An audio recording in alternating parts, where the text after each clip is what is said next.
Nhưng mà đang là nó cái hát khối ấy cái bà sân chiếc đăng tha nằng khối ấy cái chưa cầm mình thằng khỏi mà nhầm đăng là vĩnh mai là vĩnh nè ở kia nè để quạt che đăng bà lái rồi cả ơiខ្លួនឯង thì tôi ở chắc á mình thịt mình ấy ai chui xe ai nhầm đăng phong không mình bảo nó hot chân hot châu bên đăng một sụp khăn chơi nè ở kia bà sân chỉ thọ bọc im mà xếp nên nắng á I think my first chị ai nó good morning អ្នកគ្នា welcome to SK Wonderland ខ្ញុំឃើញកាហ្វេមួយយ៉ាងស្អាតដែលយើងអាចថតរូបបានហើយយើងអង្គុយឈាមផឹកអីបានដែរហើយដែលសំខាន់មួយទៀតហ្នឹងគឺកាហ្វេហ្នឹងគឺនៅចិត្តអូតែដែរអ្នកគ្នាអញ្ចឹងយើងដើរតាមបន្តិចប្រហែលជា5នាទីអីហ្នឹងដល់ហើយបើចាំបាច់យើងជិះ Grab ឬក៏អីទេដើរលេងៗទៅយើងឈៀលចាត់ទុកថាយើងផឹកឡើងយើងដើរហាត់ប្រាណអីចឹងណាយើងឆាប់ស្វាងសូយ៉ាតោះនៅក្នុងមុខនឹងស្រាប់ក៏ប៉ុន្តែកន្លែងចឹងធ្វើយើង recharge វា fresh ហ្មងមានចំណាប់អារម្មណ៍គេថាចង់រត់ពីពេញមកនៅភ្នំមកខែអត់ទេដូចជាអត់តន់ចង់ចឹងឯនេះខ្ញុំចូលចិត្តភ្នំជាង city របៀប nature ទៅព្រៃឡើងភ្នំអីចឹងហ្នឹងគឺ my favorite ហ្មងចុះអ្នកគ្នាជាចិត្តទៅរបៀបកន្លែងបែបម៉េច complete comment ខាងក្រោមមកខ្ញុំដឹងចង់ដឹងពីចំណាប់អារម្មណ៍អ្នកគ្នាដែរ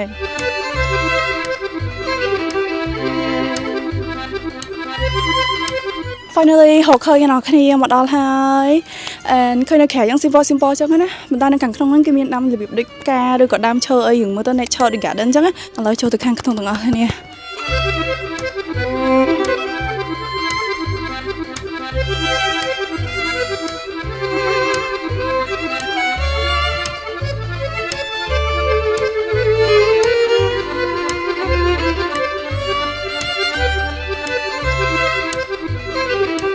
ឥឡូវហ្នឹងគឺ drink របស់យើងនំរបស់យើងមកដល់ហើយគេទៅយកមកមិញទេអូយជប់សន្តានេះគេមានដាក់ទឹកអីឲ្យជ្រលក់អ្នកនរគ្នាទឹកហ្នឹង taste nothing អត់មានរសជាតិអីទេល្វីងមកល្វីងហើយសាច់នំណាខ្ញុំទៅអត់មានជ្រលក់អី it's just ដូចនំប៉័ងយ៉ាងធម្មតាតែគ្រាន់ថាវាមានជាតិប្រៃដល់តិចផឹកឡើងញ៉ាំបាច់សូវប្រៃពេកទេប៉ុណ្ណឹងអូខេញ៉ាំមួយកាហ្វេបានហ្នឹងគឺខ្ញុំចេញមកខាងក្រៅស្រុកយកខ្យល់អាកាសពិតតែសំខាន់នៅក្រៅហ្នឹងវាពលឺអាពេលផឹកចេះមកស្អាតទេអ្នកគ្នា I think ថាថតរូបក៏ស្អាតដូចគ្នាដែរអញ្ចឹងឥឡូវសាកមើលសិនទៅប្លង់ឡើយណាយើងអាចថតរូបបាន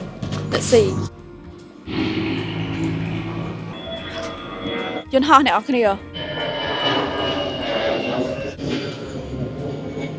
អ្នកគ្នាមានឃើញដើមនៅនេះហត់ដើមហ្នឹងរៀងខ្ពស់ដែរសំខាន់ដើមហ្នឹងគឺផ្ទុកមេអំបៅហ្មងខ្ញុំឃើញមេអំបៅហ្នឹងហោះចេញហោះចូលពេញហ្នឹងហ្មងសំខាន់ចាអ្នកគ្នាបើសិនជាថតបបអ៊ីម៉ាសេហ្វនៅហ្នឹងណា I think មិនប្រើ CGI ឯណោះគឺមេអំបៅហ្នឹងគឺហោះស្រាប់ហ្មងមេអំបៅប៉ិតហ្មងណាតែសំខាន់ហ្នឹងគេថាចេះអង្គុយឬក៏នៅធ្វើអីសុកចឹង and then មានមេអំបៅហោះមកអីណាហ្នឹងភាពដូចជាមេអំបៅហ្នឹងមាន message like នាំសារអីប្រាប់យើងចឹងអាហ្នឹង depend on មេអំបៅហ្នឹងពណ៌អី